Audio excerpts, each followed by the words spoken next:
La lettre L nous emmène dans les limites. Un mot que j'ai choisi parce qu'il est très peu abordé dans tous les domaines du développement personnel, du bien-être. Alors comme c'est inhabituel, mais que c'est quand même très utile, je vous propose limite, un nom commun qui provient du latin limitis, la sente qui parcourt tout le bord, tout le pourtour d'un domaine. C'est devenu les frontières.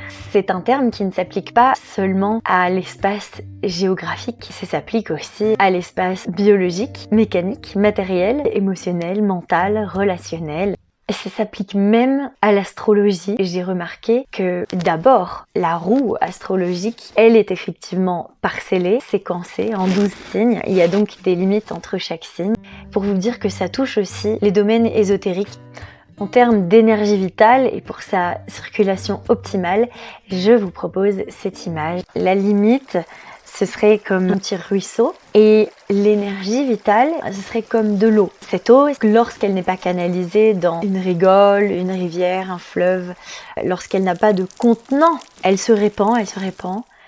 Finalement, eh bien, elle s'étale et en fait, s'il y a zéro bord, zéro limite, elle finit par s'évaporer. Ces limites, elles vous sont salutaires et bénéfiques lorsqu'elles sont bien placées et qu'elles ont une résistance suffisante pour permettre à votre ressource d'être dynamisée, structurée et de se propulser elle-même du coup vers l'accomplissement. Alors c'est pas du tout dans le goût de notre société de consommation. Je pense que c'est pas non plus dans le goût des partisans de l'amour inconditionnel, comme un peu finalement une cachette derrière laquelle on se réfugie quand on n'arrive pas justement à faire respecter nos limites.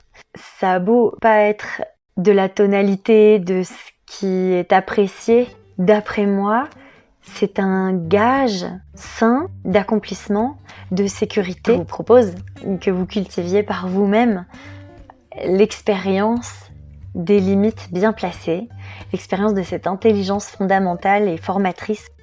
Ayons la conscience et le soin nous-mêmes de les placer bien en nous. Jusque-là, ça va. Au-delà, c'est trop. Voilà une belle expression de la limite qui permet justement de ne pas se perdre, de ne pas s'intoxiquer ou s'asphyxier dans le trop. Pourquoi ne pas appliquer cette maxime à notre développement personnel, à notre bien-être? Je vous dis à demain pour la lettre suivante et merci de me suivre. Merci pour vos visionnages et vos partages. Aimez, abonnez-vous pour recevoir de précieux outils vers le bien-être. À très vite sur la Minute Claire.